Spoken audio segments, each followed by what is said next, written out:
It requires me to be, again, my higher self, a decent person, a human, above all. How do I treat everybody equally? It is a spiritual practice. It is a goddamn spiritual practice. It's your yoga. I'm going to set today. Yeah, what are you doing today, keep Mom? My shit together. Yoga. It's a new kind of yoga. It's called television directing. Exactly. You're listening to The Other 50%, a history of Hollywood. I'm Julie Harris Walker. This is the podcast where I get to talk to successful women in entertainment and hear their stories. In this episode, I got to speak with Heather Cappiello. Heather is a television director with such credits as Freakish, Madam Secretary, Criminal Minds, Blue Bloods, Saving Grace. She came up through the theater and then script supervising, and says that is the secret sauce to getting into the director's chair. And it makes sense. I feel like I say this every time, but you are going to love this episode. It is so juicy. You can find us at theother50%.com to see bios, photos, my musings on the blog, the coffee cups, the t-shirts, and you can find us on Apple Podcasts, Stitcher, Overcast, Podbay, Twitter, Facebook, Instagram, all the places. Please share it and leave a review wherever you listen to it. And I have another podcast called The Other 50%, A History of Tech. You can also find it on Apple Podcasts, Stitcher, or on the Other 50% website. And that is where I talk to successful women in tech and hear their stories. And if you are listening to this in July, please go to podcastawards.com and nominate the show for a People's Podcast Choice Awards. Okay, here's Heather. Start with this. What is your job? My job is television directing. So I am a single camera drama director for episodic shows. Excellent. Let's talk about how you came up through this business, because I think that's really interesting too. Go back to the beginning. Well, the real beginning is my background as a theater director. Oh. So I studied and trained as a theater director. Where? UC Berkeley for undergrad, and then Mount View Theatre Academy for graduate school in London. And after I graduated from undergrad, I started with about 8 other people in Berkeley. We started a small theater company in San Francisco and had some great, dumb, amazing luck. People attended our shows, reviewers reviewed the shows.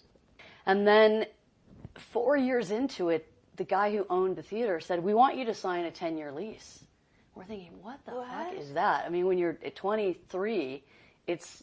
what is that? That's like 100-year lease. It's a 100-year lease. And so that gave me pause, and also it made me question, what do I really want to do? Do I want to, that's a big decision. Running a theater company is fantastic, and is there any money in it? It's like working for the church. Yeah. So in the same day that you're sweeping the floor, you're calling to raise money, and you're directing the show and sometimes acting in the shows. And it's tough, and I had to have another job. Yeah. So it wasn't a job that was paying my bills. I decided after that to not do the lease. We all disbanded, and some people went to graduate school. That's what I did. I really wanted to focus myself as a director and focus on my craft and get response from professors and mentors on, hey, wow, this is how I see you as a director, as opposed to, just kind of going in a band, sort of like a circus. Yeah. And doing what I thought was right and going with instinct, which is fantastic, and to build on my training as an undergrad. But feedback is valuable. Feedback is great. So I went to graduate school in London, and then I mean, if anyone knows how to do theater. Well, that was the thing. I wanted to go to the best English-speaking place on the planet. Yeah. And it's London. Yeah. I think. I mean, maybe Ireland as well. And I assisted, as part of my program, this fantastic director named Gary Hines. And she is the first female woman to win a Tony Award. And not that long ago. Her name is Gary, Garrry. Okay. Very Irish. Yeah. And in '98, she won the first Tony Award for Beauty Queen of Lanine. And same year, Julie Taymor won for directing the musical The Lion King. Mm-hmm. So obviously, she's top of her game, and I was working with her, and I saw her life, and I thought, shit. She's traveling all over the world. She's chain smoking. She still has to beg for a rehearsal skirt for the actor. Is this what I want? The life is just so hard. Is this what I want? And I thought, well, I want to still tell stories. I would love to have a broader conversation with the world theater, you can feel like you're in a vacuum. If you haven't seen the show, you can't relate it. You can't really relay the story. Yeah. If you've seen it, we can talk about it. But otherwise, it exists, and that's the precious beauty of it. It exists in that space, in that time, in that moment. Unless it's Hamilton and every fifth grader has it on a loop. Unless it's Hamilton. What a success. So I thought, I want to have a bigger conversation with the world, using the story, still being a director, still being a storyteller. And how can I do that, have a family, which I wanted at the time, and earn a living? And how old were you at this time? 26. That sounds pretty self-aware, honestly. To be like, how am I going to create my life and do this? Well, thank you. I think I was able to see what was in front of me for some reason. I don't know. It was just a moment where I thought, okay, is this what because I see how hard it is. You can see it. I can see how hard it is. I could see Gary's beautiful career and also the struggle, and I thought, I'm not sure that's for me. Yeah, so yeah. I guess it was. I was lucky to have that perspective. Okay, so then how did you figure out? And then a friend of mine said, would you like to co-write a screenplay? And I said, well, I've never written a screenplay. I don't know the format. I've adapted a novel to the stage. Okay, sure. And we submitted that script and another script to the Sundance Writers Lab, and they were finalists, and we had these stage readings. And another friend of ours, who was a producer, went to the stage reading and had seen my theater work. And she came up to me after and she said, you know what, Heather, if you want to direct film and television, you should be a script supervisor. It's the perfect segue. Really? Yeah, and I thought, what the hell is that? I'd never heard of that job. Never been on a TV or a film set before. And she was absolutely right. I'm surprised she said it was a natural segue. Well, and I tell everybody that now, having done that. It is. Oh, okay. I want to hear how all of that happened. I mean, it's really great. Okay, first question. How did you get your first job as script supervisor? The first job was a man who wrote a novel, was adapting his novel into a movie, and he was self-financing it. He called me in San Francisco, this is in San Francisco, and he said, I hear that you had a theater company here, you know the casting pool, will you help me cast my movie? And I said, absolutely, as long as you hire a script supervisor who I can learn from. So we made that barter. Yeah. And then one thing, one day passes, another day, next thing you know, there's no script supervisor, we're co-directing the movie. And I'm kind of script supervising as I can, as I'm learning. And I thought, and that was my first peek into what this job really is. Yeah, did you know what to do? Well, I bought the book, Film Script Supervising and Continuity, which is kind of the Bible. And I met with a script supervisor who was script supervising in San Francisco for years. And she was just going on her maternity leave. And she said, I can't have you come and apprentice me because I'm about to have a baby. I just had a baby. I'm out. Yeah. I'm out for a while. But here's what you do. And I, for some reason, so I did that job where I was supposed to be the casting person, and I ended up wanting someone to teach me how to script supervise, like totally tossed into the flames on that. What better way to learn? And then I thought, okay, now I can see what I need to know. I started to take an editing class at San Francisco City College, and I understood and learned the fundamentals of editing, which directly relate to the job of the script supervisor. Script supervisor is the liaison between the director and the editor. Okay, tell us all about it, because I just had lunch with a couple of gals who were like, oh, we have so many questions. Because if you just hear the job, script supervisor, you think, oh, you're just making sure everyone says their lines right. That's right. But it's so much more than that. Yes, it's like what? That title, script supervisor, it does encompass, because you are supervising the script. Mm-hmm. But you are supervising the continuity of every department. So where's the cigarette? Where's the coffee cup? Where's the cigarette? How far down has the cigarette, gone by? That's a big one. By page 2. Yeah. How high up is the coffee in the coffee mug? These things, did after the kiss, where's the lipstick? Yeah. When she came through the door, is her bag on her right shoulder, her left shoulder? These are what I call This is the grammar of the job. These are things that you have to just be able to know. These are things that you have to be able to watch as a script supervisor and just internally know. This is what it was. It was on the right shoulder. The cigarette was this far down on this line, and you have notes that you can actually make and shorthand that you use. But I call it the grammar of the job because it needs to be second nature. You need to be able to speak that language, have that side of your brain active from the get-go. I don't know any script supervisors who don't have that instinct and that innate ability. So it's like a visual detail, because you can't possibly write it all down. You can write a lot of it down, and you take photos, and these days, things are computerized, and so you're seeing the monitor, and that can be fed into your notes as well. What do you mean? Well, I mean, without it being too boring, it's just a. Let's do graduate school and script supervising right now. It's a digital way, so I can take a picture by clicking the screen. Yeah. So I'm watching the monitor. I know that she just walked through the door and set her purse down. Instead of writing it in my script in a shorthand, I'll touch the screen and it'll print me a picture in my digital iPad. Oh, okay. Okay. Or I can also take a picture of the screen with my iPhone. And, sure. and then I make a note, like a check might mean that's where the continuity is important. So there are all these tools that we know as script supervisors to keep those things on track. The grander thing of the job of script supervisor is really being able to understand how things are edited together and keeping the symmetry of the story. Of course, the continuity of the story, but to know, hey, this is really important. If the director misses this exit at the end of the scene, then we don't get to have the entrance when he just came out of the shower wet. So I need to make sure that the director remembers that. And is that necessarily always in the script? Most of the time. If the writer forgets it, let's say that the writer forgot to say, oh, he left with the, hand grenade, and we want to see that, then I might say, hey, do you want to see it at the end of the scene? Yeah.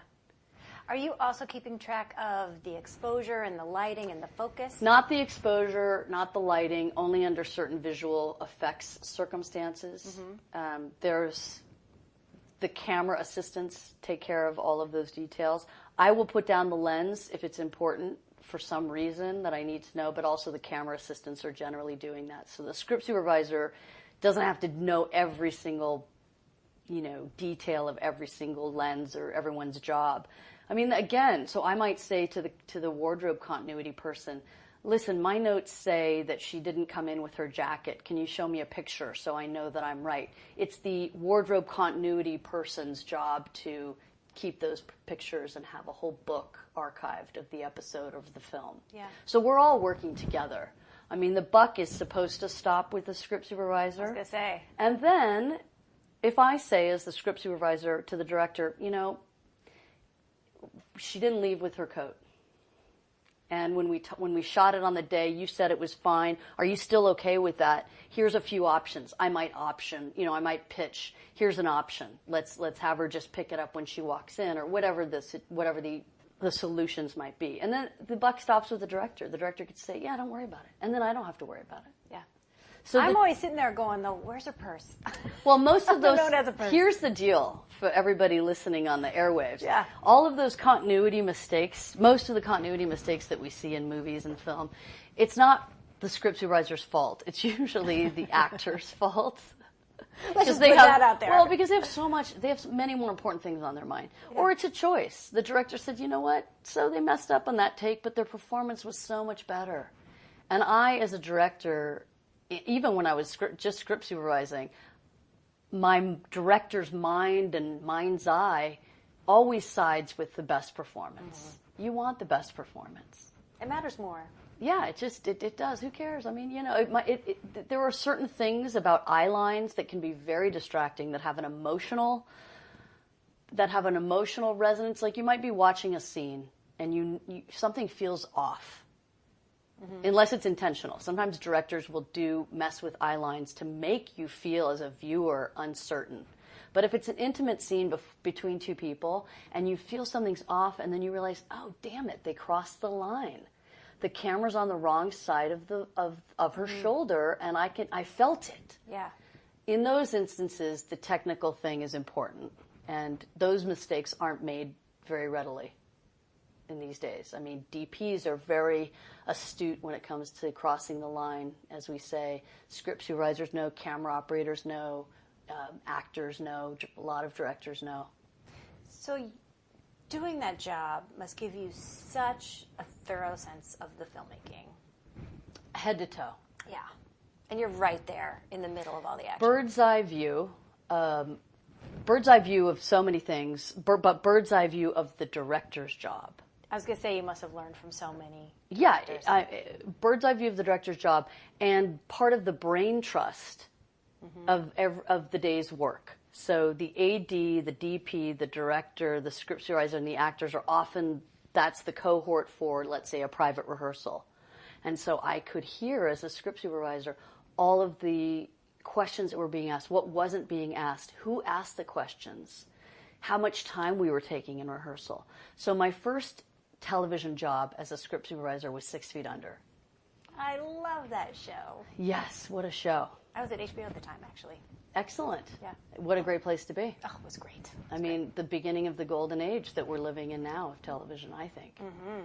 So to be able to really, it was like an Ivy League entree into television. Yeah. So, I mean, beyond, and the material, 6 Feet Under, the material, I was just drooling. And to have the opportunity and to... those actors, can I just say? Every single one of them. Yes. Okay, carry on.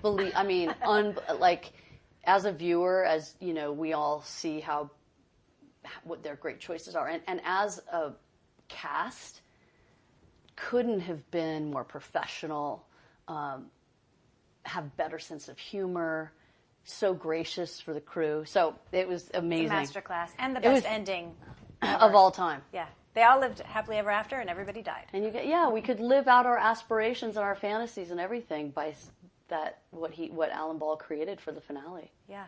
Yeah, so as a script supervisor, being able to work with Alan Ball, Rodrigo Garcia, Lisa Cholodenko, Kathy Bates, Miguel Arteta, Alan Coulter, I mean, I could go on. These are the cream of the crop, and many of, they still are. Jeremy Podeswa. That was your first television job? It was. And were you there the whole time? I was there for the first season, and then I left to go do another show for HBO called Carnivále. So I befriended Rodrigo Garcia, who was one of the directors on 6 Feet Under. And then he did the pilot of Big Love, too, didn't he? Yes, he did. So before that, he did the pilot for Carnivále. And at that time, and this is interesting segue into motherhood and being and working. So I had a 6-year-old son, and I thought, and I saw a few other script supervisors who alternated on shows. Like a job share? You would do one episode, take an episode off. Another episode, so there were often 2 script supervisors, and we would rotate. And I thought, that's the kind of situation I need. Yeah. And Rodrigo said, will you do the pilot? Will you script supervise the pilot? And if it gets picked up, we're going to have 2 script supervisors. There's going to be 2 DPs. So I think it was the first show that HBO did on that bigger scale. Now they do it all the time. Game of Thrones has, 4 units going at the, when you're making a movie every 10 days. That's right. 10 or 15 days. Yeah. It's a luxury. So that was very important for me to have a job on a show that I wanted to be on and be able to have some downtime so I could prep when I wasn't shooting. I'd still be going on some of the scouts. I'd be going to the production meetings. I'd be doing the timings. I'd be breaking down the script. And then I could also, go to the science fair. Yeah, pick your kid up sometimes. Pick my kid up sometimes. So that was great. And that's the other great thing about being a script supervisor that I often tell emerging directors who are still needing to have some experience in television before they make the first short, or they need a job like I did. I didn't have the luxury to not earn a living. And I say, check it, look at script supervising. I mean, script supervising is a career in and of itself. For sure. It's a wonderful career. It's also a great segue for directors. Okay, now tell us that. How did you make that giant leap? I wrote and directed a short film called Ruby's Tuesday, and that had a good festival life, and was at the short film corner at Cannes, and was chosen by Sony to screen with Sofia Coppola's movie Marie Antoinette. Great. So that was a really fun experience. But I mention that at this time because I started to script supervise a show called Saving Grace on TNT with Holly Hunter. And so I had my first example of a directing, of a film I wrote and directed that I could, a DVD or a link that I could hand people. Yeah, so you have your calling card. So I have my calling card, and I was hired to be the script supervisor on Saving Grace. And so you're on the set. I'm on the set. Everyone's getting to know me. We're getting to know each other. It's as these seasons of episodic TV go, you become family. Yeah. And so there's a real investment in each other. And so in the second season, I said, I'd really love to throw my name in as a possible director. Here's my example. Okay, now how was that meeting, and how long did it take you to work up to, I'm going to make this ask? That's a good question, and I think that's a very valuable conversation. It took through the first season for sure, and people had started to see my film, and so the conversation was happening. So it would come up. It would come up about, oh, wow, I saw your film, or, oh, congratulations, or, oh, when is this? Oh, are you going to do more? So, good. So then people understood, oh, Heather is a director, which was wonderful. Much easier than, hey, guys, Hey, guess what? Hey. Knock, knock, yeah. Guess what? By the way. Yeah, you don't know me, but Right. So it was a safe environment on one hand because we all knew each other. Yeah. On the other hand, it's a risk. I'm doing a job for them as a script supervisor. That's how they see you. That's how they see me. That's what they rely on me for.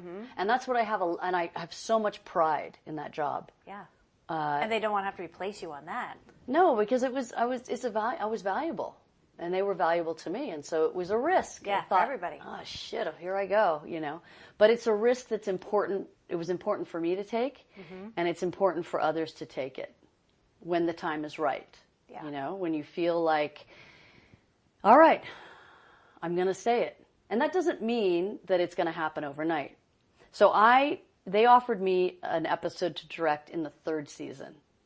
So it took another whole So I season. asked them when the show was renewed for season 2, that's when I did my first ask. And they said, let's see. And then it was a shorter order than they expected. And they said, we guarantee you the next season. And I said, well, what if there isn't a next season? And they said, actually, TNT is going to tell us, and we will know. And there'll be a short break, and then we'll come back. And sure enough, that's what happened. I think this is really good to know because this is actually the second story I've heard where the ask happened in one season and the hiring happened in another season. It can be a long Happens runway. all the time. Yeah. Yeah, and to just sort of keep the faith, keep the positivity, continue to do, I was just like, of course, so excited to continue to do my job well, and also continue the bird's eye view. Who knew the show better than the crew? We know the show. Yeah. And so then did you have to shadow before you got to no, direct? Because you're already in I'm there. already there. Yeah. Now, did you wait until you could make the ask without feeling like you were going to throw up? Or did you go ahead and No, you gotta power through the nausea. For sure. Otherwise it might not happen. I mean, I felt very confident. I felt like I could do it and I could do it well. I had my background is layered with all of these elements of acting training, theater directing training, writing training, script supervising, professionally. So you had all the pieces. I thought so. Yeah. Yeah. Good. And I think so, and that's why I often recommend this path for others. Yeah. So directed my episode of Saving Grace went wonderfully. It was so fun. Holly Hunter was my partner through the whole thing. Oh, and what a dream to have her. Please. She is unbelievable. Yeah. So funny, so brave, so smart. Brilliant. We really felt, brilliant. I mean, one of the best for sure. And she taught me so much. From the moment I met her as a script supervisor and she an actor, she came to every table read off book. So she knew her lines for the entire episode. So she's a hard worker. It set a bar. Yeah, she's like a trained athlete. She's an Olympian, in that way. Now, if this is your first episodic TV directing job and you're directing Holly Hunter, I know. Are you saying, well, here, I got some tips for you, Holly. Like, how much of her acting are you really getting in there? That's a good question, and I'll answer it by saying, most actors, you're not giving tips. Mm-hmm. At least I don't as a director. Most of my job is to listen and to make sure I don't fuck them up. Right. And I learned that from Holly. I learned that from Rodrigo Garcia. Like, get out of their way. Stay out of the way. One of the beautiful things that can happen when you're rehearsing a scene for a first time on TV, we'll do a private rehearsal, is to not, as a director, to not say anything, is to let the actors live out their instincts for the scene. If I came in as a director and said, okay, so I was thinking, because this scene is about you're about to leave, your partner, I want you to come in, wringing your hands. I mean, forget it then. Like, all the instincts in the actors' heads and bodies and hearts out the window. They can't think of anything else. So through vigilance, and diligence, we on Saving Grace would have private rehearsals where the actors explored. And inevitably, it was exactly what the director was thinking. Mm-hmm. And they don't have to say anything. Because the good actors know. Yeah, they know where the beats are. They know where the jokes need to land. They know where the sex is. All that stuff, especially if the writing's good. And then you're figuring out how to capture it. Well, then you're deciding, once you have the scene, so working with someone like Holly Hunter, and also in this episode was Clea Duvall, who I had worked with on Carnivále. Mm-hmm. We asked her to be the guest star in the episode, so that was also fantastic. So it's capturing the choices that they're making as performers. Yeah. Now, I might have a suggestion on take 3. Mm-hmm. Hey, why don't you try this? Let's try. And then it's so fun, because then they feel like they get to do what they want to do, and that's how I like to direct, is to make sure that I'm creating a space where the actors can really do their job. For the magic to happen. Yeah, and deciding how to capture that is the partnership with the DP, and that's so fun. It's it's painting, it's engineering, it's really understanding the colors and themes and. Do we want to be low? Are we going to be handheld? Or is there any need for a crane? What is the scene about? Mm-hmm. And because of my training as a theater director and script supervisor, I have a pretty meticulous and methodical prep strategy that I approach every script with. And so I'll know that script, hopefully better than anybody. That's my goal, always my goal. So I'll come to it and say to the director of photography, the DP, so this whole episode is about, I want the sense that someone's watching the entire time. And so then he or she is thinking, that's exciting. Yeah. Great. As opposed to, I'm thinking of a 32 over here in the corner. I find that really, I'm glad you laughed, because I find that so laughable and such a talent killer. It's art. Let's act like it. Yeah, let's act like it, and let's empower each other to do our jobs the best we know how. Yeah. So if I've done my homework and I get to say to the DP, this scene is about someone lurking, then they are thinking, great, let's put one camera, behind the wall and just kind of let's be on a dolly and just edge out a little bit. Yeah. And let's have another one just hiding low angle. And then they have either the same idea that maybe I shot listed or storyboarded or diagrammed, or they have a better idea.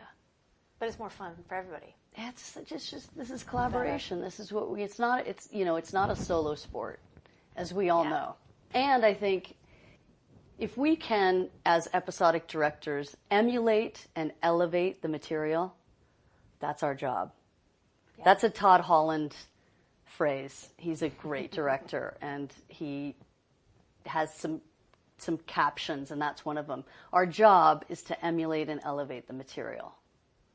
Yeah, because it's established. You're not establishing a world. You're not starting from scratch. That's right. You're already in it. Unless you're doing the pilot. Right. Or if they're a standalone anthology series, perhaps. Mm-hmm. Now, what kind of time do you actually have to rehearse? Depends on the show. Anywhere from 5 minutes to 25 minutes. Mm. So you just got to cram it in there. You got to cram it in there. And hopefully it's you'll feel the bones of it. Go away. So the actors will do the private rehearsal. Make sure that, generally, I try to make sure that I'm on their page. Mm-hmm. If there's a big discrepancy about blocking in particular, that has to be worked out in the private rehearsal. Yeah. Because that's where everything's going to be set. That's where the gaffer and the DP are going to be deciding what the lighting plot is. That's where the camera operators are going to start setting up their shots. And that's how that's the foundation from which everybody designs the scene. So if let's say the lead in the scene has a different idea than I do about blocking, we have to work it out then. Well, yeah, because everyone's going to set everything up. That's right. So when you say private rehearsal, you're in the private rehearsal with them. It's not just the actors. The private rehearsal is the director, the actors, the DP, often the script supervisor, and the first AD. Yeah. Okay, now here's a question for you. When you go from script supervisor to director, and you're a woman on the set, do you have to think about changing anything about your approach, your communication, how you present yourself, any of that? I don't have anything else to compare it to except for my own experience from inside myself. So, of course, I have other examples because I've worked with literally hundreds of directors. Yeah. As a script supervisor, I've sat next to hundreds of directors. God, what great training. Yeah. You're right. That is the job you should do. It's the job. Being a director. Yeah. Newsflash, everybody. Yeah. Hello. This is the big secret of Hollywood. That's you right. Just let it out. So I have, of course, cataloged my own things in my head. Oh, I will never do that when I'm directing. What works, what doesn't work. Yeah, I will never scream, for instance. Yeah. That's just like ridiculous. But do I feel that I have to change anything? If anything, I try to slow down a little bit. And that is for clarity. To me, part of directing is the art of communicating. Yeah. And so I think that's genderless, But it's very difficult to say inside myself how it might feel. I mean, I respect the question. And I've been struggling because this isn't the first time that question has come up. Mm-hmm. I mean, do I try to act more male? I don't think so. I try to crack some jokes. That's a big one. I mean, I try to do that in kind of my everyday life. Humor can be the great equalizer. Yes. And also maybe a few tricks, which I think any director will do, male, female, or otherwise, is to say, I was thinking about starting the scene here. What do you think? Yeah. Really a question. Or I might say, in particular, I can give an example. For Tom Selleck, I direct on Blue Bloods. Mm-hmm. And Tom Selleck is fantastic, and he's, he's been acting longer than I've been alive, I think. Forever. Yeah. And that guy knows, and he's a pro, and he has a certain technique, and he doesn't want to be told what to do. And so you might think, well, isn't that kind of the director's job? I mean, not really. On the face of it, you might think direct is to tell, but he wants to be able to do it his way, and he might change his mind. And so I say to him, he might come in. There are a lot of tests within the first minute of you being on the set if you're a new director to a series. Oh, tests from the Tests actors? from the actors, yeah. So let's say someone come in and say, Tom Selleck might come and say, so what do you got, Heather?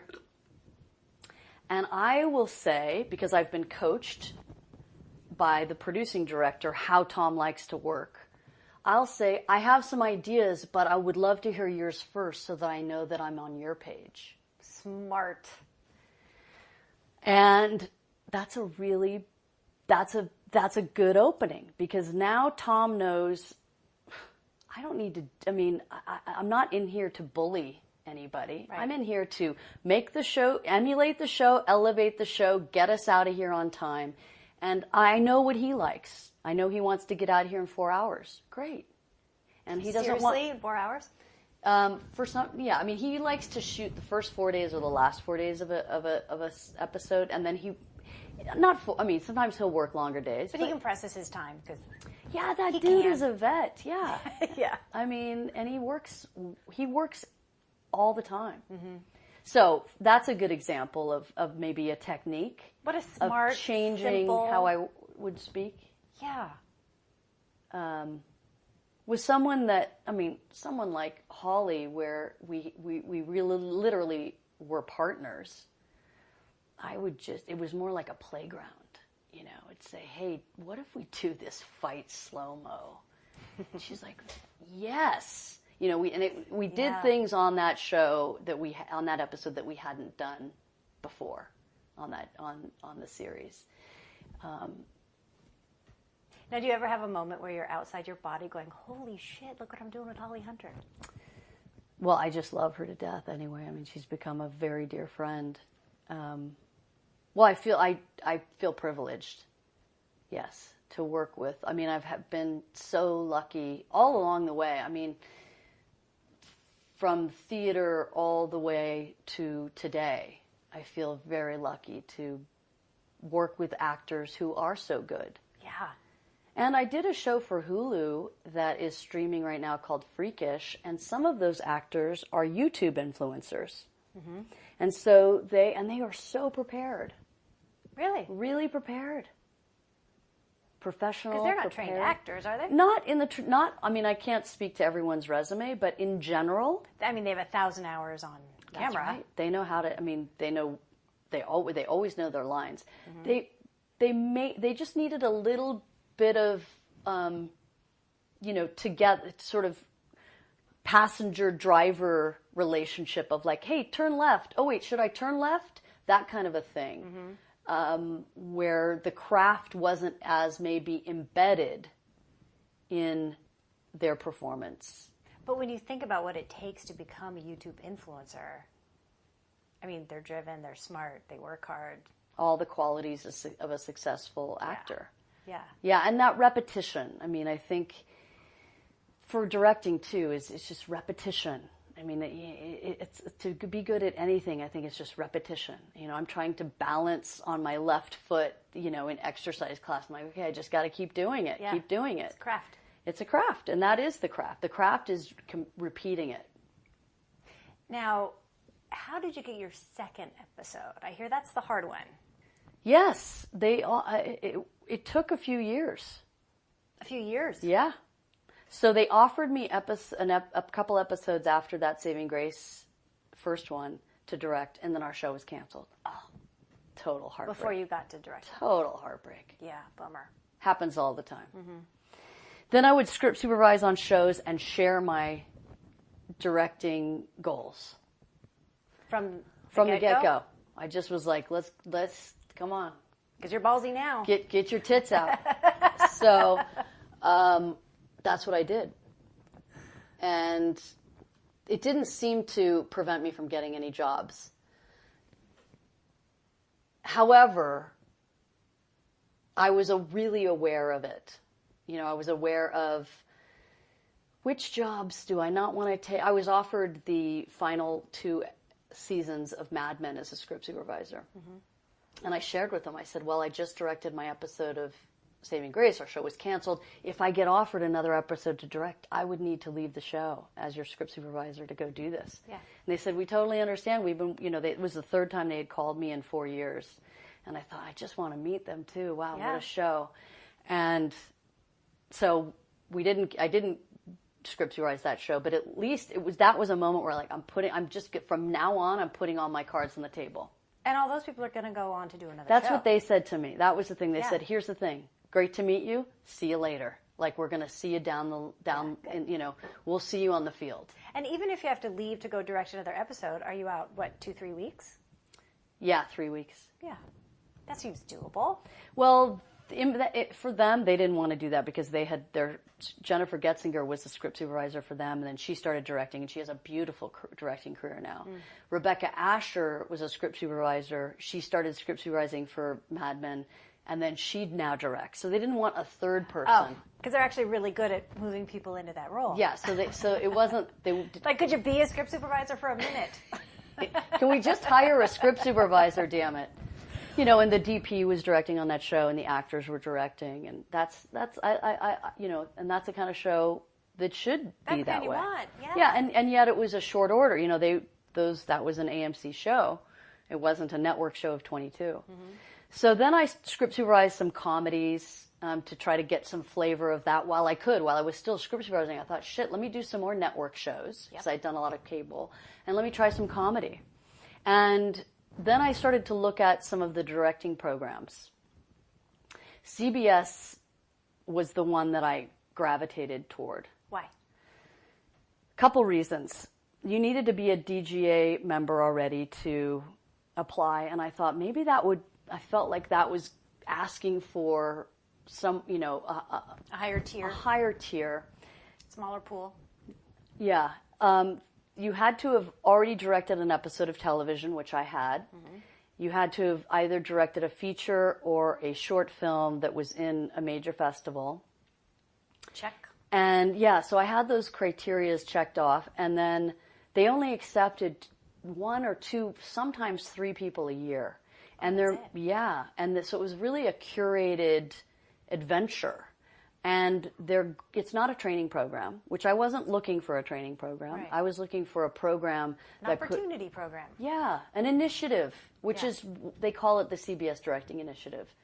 And part of their goals for their directors that they choose is to help, if they don't have representation, introduce them to agents, introduce them to all of their executives at CBS, depending if you're comedy or drama.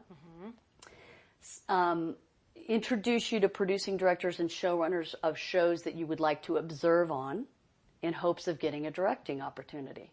So I was selected as one of 2 for their initiative. Great. And that was really the canon that has helped me so far the most. Okay, so what happened in that program? So I met with all the things that they promised. Jeannie Mao is a wonderful woman, and she and Tiffany run the program. So I met with all the drama executives. I pinpointed the shows that I thought I could do and that I wanted to do, and that my Saving Grace episode showed an example of some of, you know, a cop show. Right. So Blue Bloods. Transferable. Yeah, here's an example of an episode that relates to your shows. So Blue Bloods, Criminal Minds, NCIS New Orleans, Madam Secretary. And Elementary a little bit, but I pinpointed those shows, and I went after them, and I observed on Blue Bloods, Criminal Minds, NCIS New Orleans, and then the first directing assignment I was offered was on Madam Secretary, which I hadn't observed yet. So they said, we want to offer her in April. We'd love her to observe before that, which is a great opportunity also for everyone listening. Observing on a show, and I call it observing, not shadowing, because observing is different than shadowing in this way. When you are observing a show, you're seeing how that particular show is run. When you're shadowing a specific director, then you're looking at the styles, the techniques, the methods that a particular director is using. How that director works. Yeah. And in particular for the CBS Directing Initiative, it was about learning how the shows are run. What's the tone of the show? is there a producing director? Who's the person that you really need to listen to in terms of the tone? Are there 2 DPs? So you learn everything. Which actors like to talk ahead of time, which don't. Taya Leone loves to hear when she nailed a take. Mm-hmm. And so you learn all of these things by observing, and then you're presenting yourself as a prospective director when you're observing on a show. And so for me, that's the difference of the terms. So the first thing that I was offered was Madam Secretary. Second show I was offered was Blue Bloods, and then third show I was offered that season was Criminal Minds. So the first show I actually shot was Blue Bloods. So I had already observed in the spring, and I was directing in the fall. And everybody at CBS, it's a real triangulation of cheering squad for each director that is hired for the first time. That's great. Yeah, I feel like we know that there's a light being shined on this issue right now. Mm-hmm. And I have to applaud Ryan Murphy's company. He fixed it. Well, we're still fixing it. But for his company, he went from nothing to 60% in a year. Hopefully it'll continue. We really have to keep our eyes open. It's the continuing. Once everyone relaxes. Yeah, because there's this idea of quote unquote diversity. What I want to see is parity. Yes. I want to see 1 for 1. Mm-hmm. And again, it's sort of like, well, what does that mean? One white man for one diversity, quote unquote, person? I think so. Something like that. Yeah. Something like Jessica Jones, the show on Netflix. But Ryan Murphy is definitely leading that charge. For sure. And Ava DuVernay on Queen Sugar. And so these kind of quotas, which could be a dirty word, are very important in a time of inequality and in a time of emerging populations. And damn it, we're good. Yeah, and I think until there's equal representation, it's fair. Yeah, I agree. It seems to be really one of the only ways. Because left to its own devices, nothing changes. So we have lots of evidence. That's right. Nothing will change. Lots of evidence that we need these kind of initiatives, quotas, leaders. It's the right thing to do. Yeah, and then once you're in and doing it, are you getting a sense that everyone's behind you, or is there still here comes the girl director. I have to do this one. I have a sense that you always have to. I have a sense that I have to continue to prove myself. Mm-hmm. I feel very proud of the episodes I've directed so far. And I get great. I've had great response from them, and am getting repeat business. Yeah, that's the key. Do you feel comfortable in this career now, or are you still I don't know where my next episode is Here's coming from? Here's the thing. I always felt comfortable inside of this is the job I should do. Yeah. This is when I was in 8th grade, I was acting in Tom Sawyer, and the director said, "Heather, you're a director." There I was on my little Becky Thatcher pinafore, and she's like, You're a director, but right now you're acting." So I've always felt really comfortable with telling stories and having ideas and being okay with knowing there's more than one good idea.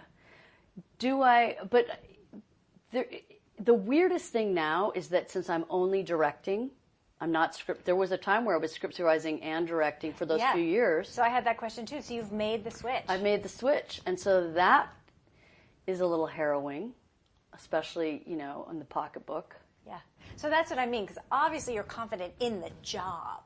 Yeah, I can do the job. Are you confident now in the career?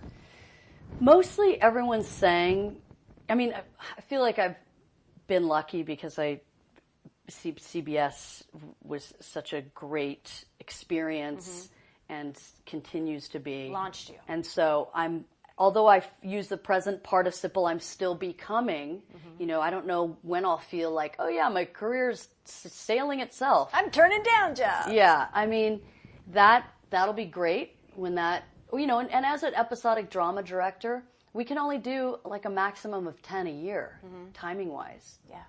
And so I rest knowing that people are saying, Heather, you're doing good work and you're right where you should be. That's great. As opposed to be, thinking, oh my gosh, if I was, as a script supervisor, I was turning down work. Mm-hmm. And I had the great fortune of, receiving calls for work. And this is a different situation. Yeah. You can go for a few months between jobs or months at a time. And that's a different rhythm. I mean, I'm really in the midst of that right now. So it's now hiring season for the next season of shows. And so, the meetings happen, the avail checks happen, and then, it may be, I don't know, until... And then you wait. Then and then it could be 4 months. Yeah. So that rhythm is pretty crazy. I mean, I think that there's a great creative opportunity there if you do other things. I think having a meaningful life is key in this business. Yeah. Because the business takes up so much of our lives that we need to find other ways of making ourselves happy. And for me, it's family and travel and creating community. And I mean, pretty much that's always been the case. When I was script supervising and raising my son, Spencer, being a working mom, I was never regretful. And just last week, Spencer, my son, who's now 21, he's at NYU, and it's pretty great. Yeah. I was having lunch with a friend of mine who's an author and her editor, and we're three moms. Our kids are various ages, and Spencer happened to call right when we were talking about. Zoe said, "Hey, what do you guys recommend? I have a 10-year-old. How do you do it as a working mom? And did you ever feel guilty?" And Spencer happened to call right there, and I said, "Spence, I have a question for you. How did you feel having a working mom?" And he said, "I was so proud. I always had, when things were hard for me, I would just look at you, Mom, and say, oh my gosh, well, you just worked all night and now you're making my peanut butter and jelly. And you're going to go back to work and you were doing your passion." And so it taught me how to find my passion and live it. Oh my God, was that the most satisfying moment in your life as a mother? He's given me the most satisfying moments, for sure. Oh my God. To have your kid say he's proud of you. Yes. And I'm so proud of him. Great. He's amazing. And I'd say, as you could relate to as a mom, working moms, we are carrying a serious torch. Yeah. For the next generation. Yeah. I think it's really important. And about the guilt thing, when I was married, I asked my husband once, like, how often do you feel guilty for going off to work? And he said, never. Yeah. I was like, oh, yeah, we could take a lesson. That's right. Yeah, never. I think never. Yeah, wait, let me think. Never. Never. We're supporting our families. We're supporting our families. We're reaching our own potential as humans. Because we're humans. And we're showing our children how to do that. And that's just, that's meaningful life. Yeah. It's important. Yeah. Are you a success? Well, I feel like I'm trying to create a meaningful life, and I'm happy. And am I a success? I would interpret that as am I a good person? Mm-hmm. And I try to be. I try to see every opportunity as an opportunity to be my higher self. Are you a badass? I hope so. Fuck yeah. You're a badass. Yes, you are. What advice do you have for young women coming up? Be brave. Yes. Be brave. Take chances. It's possible. We're doing it. We're all doing it. And a win for one is a win for all. Mm-hmm. So I often look at my fellow directors and think, oh, great. She got that job. He got that job. Great. Like that's a plus in the category. Yeah. As opposed to, oh, damn it. How now they only are going to hire 2 women. That's their second one. It's like, no, this is great. This is forward movement. And get involved. Get involved in guilds, committees, initiatives. Oh, I wanted to ask you, you're in the DGA mentorship program now. Yes. Talk about that for a sec. So this is the inaugural year. It's the DGA's craft and mentorship program. We just launched last Saturday, and I am very honored to be one of the proteges and very honored to be matched with Bill D'Elia, who's my mentor, who's a fantastic director and just a great guy. Congratulations. Thank you. So what all does that entail? Well, it entailed partly a craft portion taught by Bethany Rooney and Mary Lou Belli, who, by the way, they wrote a book called Directors Tell the Story. Oh. I highly recommend it. Okay, get that. Get that for young director, any director, any age. And then the mentorship portion lasts about, I think, 9 months to a year. There's sort of a culmination next February. And in this time, we are getting to know our mentors, designing a strategic career plan for wherever each of us is in our careers. And it's a cohort of 20 proteges and 20 mentors. And this cohort is an impressive group.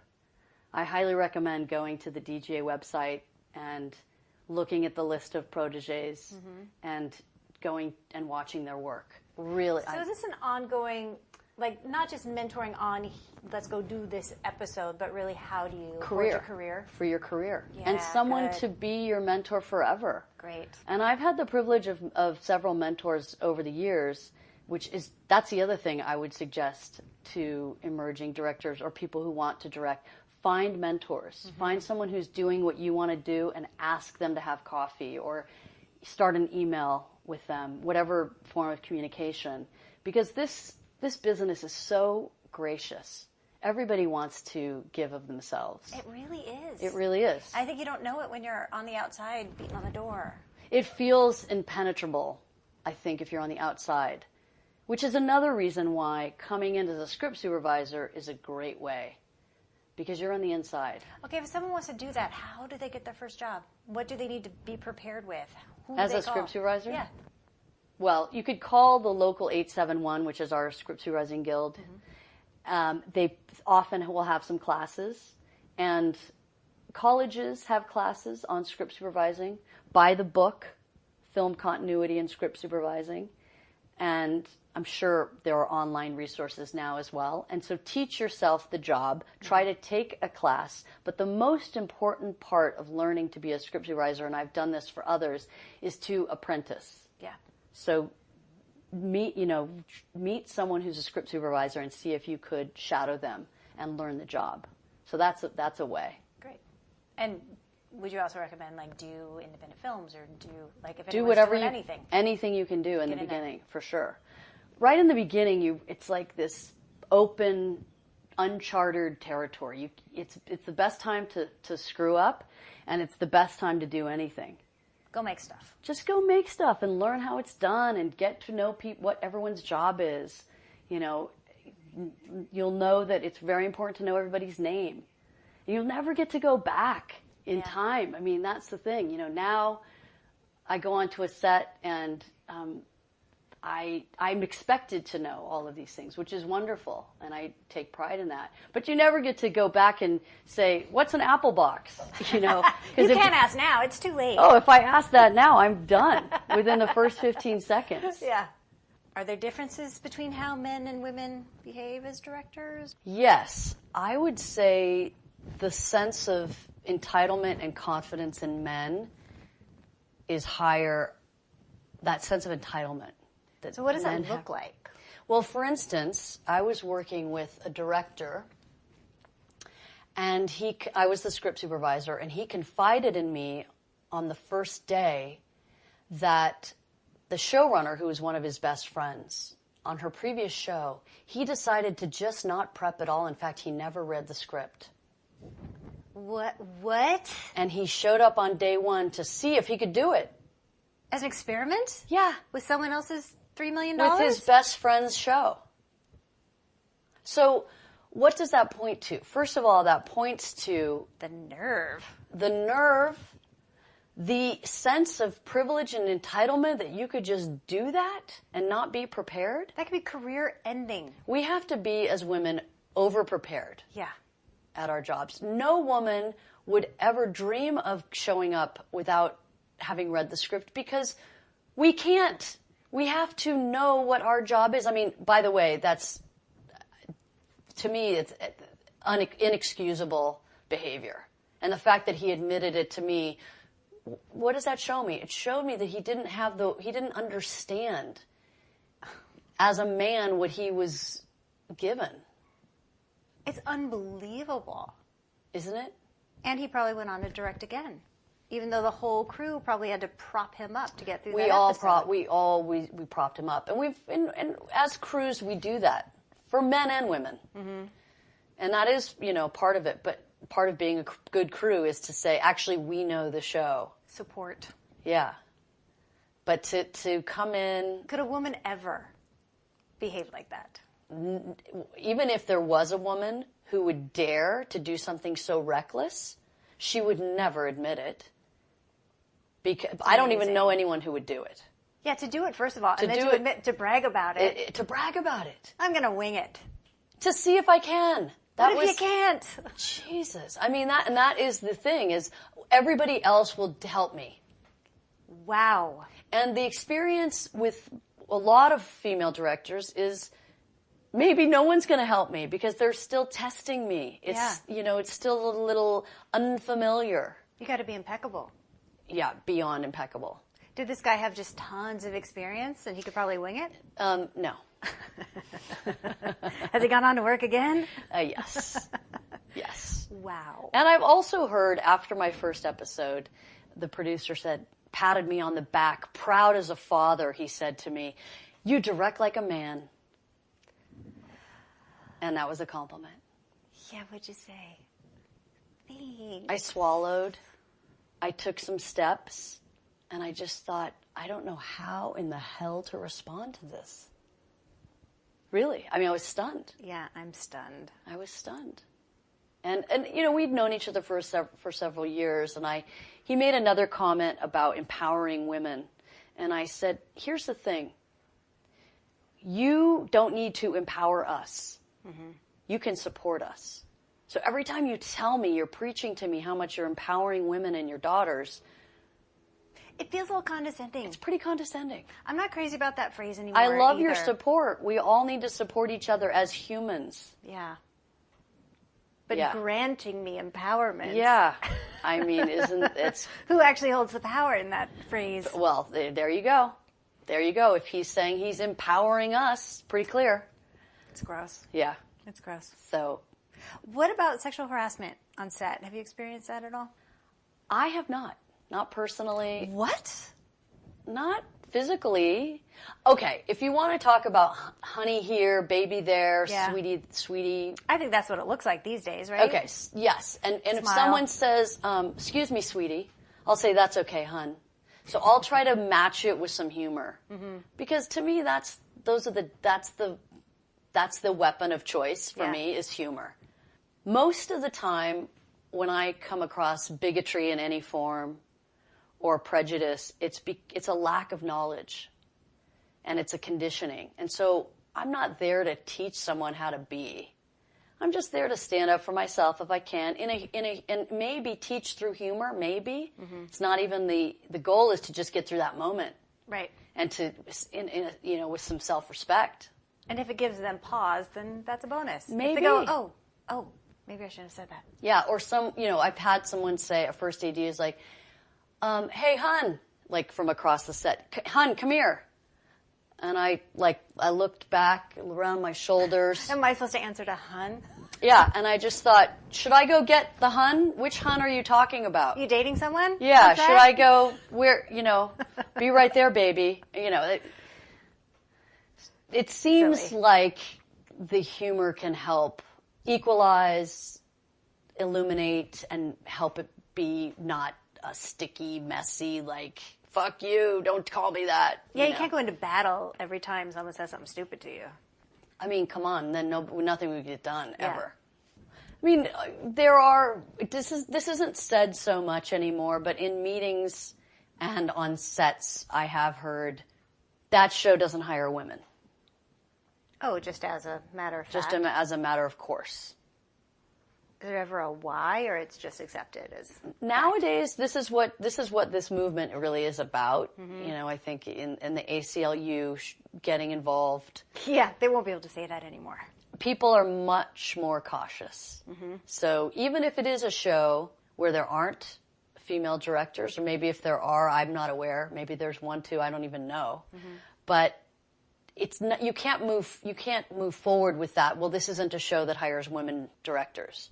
It's not okay to say. You can't say it. You can't say it. So now that might be the case. So at least we're at the point where you can't say it. Not out loud in a professional setting. Exactly. But it used to be. It was, you know, oh yeah, no, that's not a show. They don't hire women. And we've all heard, of course, this is like old news. Oh yeah, we had a woman once and she didn't work out. We're done. Yeah, we're done. Done. No more of those. I have heard things like, oh, for writers, there's only one. There's one woman who can be in the room. So that's it. That sucks. I mean, please, just for the sake of creativity and storytelling, let's get every kind of people in there. Hello. Let's do it. I mean, we're preaching to the choir. It's obvious. But wake up. Like, that's so much more interesting. Way more interesting. Divergent ideas, a variety of thoughts, feelings, ethics, points of view. I mean, I think that's when, as a director and you come onto a set, you also have to, I feel that I have to be a diplomat. For sure. And I like that. I don't think that that's a bad thing. Yeah. It requires me to be, again, my higher self, a decent person, a human, above all. How do I treat everybody equally? It is a spiritual practice. It is a goddamn spiritual practice. It's your yoga. I'm going to set today. Yeah, what are you doing today, keep Mom? My shit together. Yoga. It's a new kind of yoga. It's called television directing. Exactly. Funny. Okay, anything else we did not talk about that you wanted to say? In terms of payments, what's very interesting and supportive about being in a union industry is I am paid the same for directing an episode of television as someone who's done it for 30 years. Is there not any negotiating above Not really. scale? No, not in general, no. If you're directing a pilot, For TV. Absolutely. If you're directing a pilot, you negotiate that. Uh-huh. But an episode of television, it's pretty much scale. It is what it is. Yeah. And so that is pretty fantastic. Yes. Then you don't have to worry about wage gap. That's right. Not in the episodic, day-to-day world. Yes. Film's probably different. Film's different. Pilots are different. Corporate America different. Yeah. But that's a bonus. Yeah. One of the many bonuses Institutionalized fairness. Of being in a part of the union. That's great. Now, would you recommend people join as quickly as they can? Well, you don't get to just go join. You have to, it's this catch-22. You have to get a job. You have to get a job you have to get a job to have the privilege to pay them your $10,000 initiation fee. Is it that much? I believe so. For script supervisors or for No, directing? for directors. Okay, I was going to say. No, for directing. Yeah. Wow. But it must work out. Yeah, eventually you pay that, and then you hope that you're continuing and you're getting your health care and you're building towards your pension. Yeah, best health care in the world. And you get the camaraderie of your guild. Yeah. The DGA is a very strong guild. And the Script Supervising Union was a very strong union as well, a guild as well within IATSE. Mm-hmm. What is your favorite part about the job? Working with people and telling stories that some are very relatable, some are unique stories, but it's a people business. Yes. From top to bottom, and so that's what I really enjoy about it. Having the freedom to use sound and color and structure and acting and lighting to create a world. It's like all the things. It's all the things. It's all the things. I mean, when I first read an episode the first time, it's like the magic time. Yeah. So I read it in one sitting without interruption, and I'll make some notes if art things come to mind or lighting or tone, but I'll try to have the experience in that one sitting that the audience will have. So can you see it as you're reading it? I'll see certain things and I'll feel certain things, and I'll definitely just start to feel the tone. How funny is this? How sexy is this? What's the emotion of it? Yeah, what's the emotion and what's underneath it all? And one of the things that I do, one of the exercises I do is I give the title of the episode a subtitle, which is really what the episode's about. You know what I've always wanted to know? In film theory classes or when people discuss things, they're always talking about the subtext and the symbolism and the blah, blah, blah. And I always wonder, did the director really intend all of those things? Yeah, usually. I mean, it's either the writer, because that's the first, the writer's the creator, the director's the interpreter. Mm-hmm. And I feel as a director, if you're doing your job well, again, you're elevating the material and you're using all those wonderful things like, I'm going to have her be uprooting her garden because that's what she's doing in her life, for instance. So you are thinking about all the it's such a beautiful way into the storytelling. Yeah. Is to afford oneself of all of these options. Okay, I'm working on a horror film right now. I'm writing it, and how can I get into the subconscious? What are the ways that I can set a scene in a bathtub, in a cellar, downstairs, underground, all of these things that represent the subconscious? So as a watcher, we should assume everything is deliberate. Well, and then we all know as artists that luck can be the best, the best invention of all. If it's like, oh, I didn't intend that. Damn, that's good. Yeah. I'm totally taking that on as my own. I mean, ultimately, if the director's deciding it's going to be in there, then you're deciding that that's part of the story you're telling. Mm-hmm. But yes, I try to be as deliberate as possible and then allow for that magic. Yeah. Allow for that third thing. It's like what Susan Sontag called with the in her essay on photography. It's like that third thing is the viewer. And our work is nothing without people watching. Right, and how we take it in. Yeah. So interesting. Thank you so much. Thank you. I really appreciate you creating this valuable conversation. Oh, I love it. I'm so glad you did it. Well, thank you. I can't wait to come back someday. Oh, good.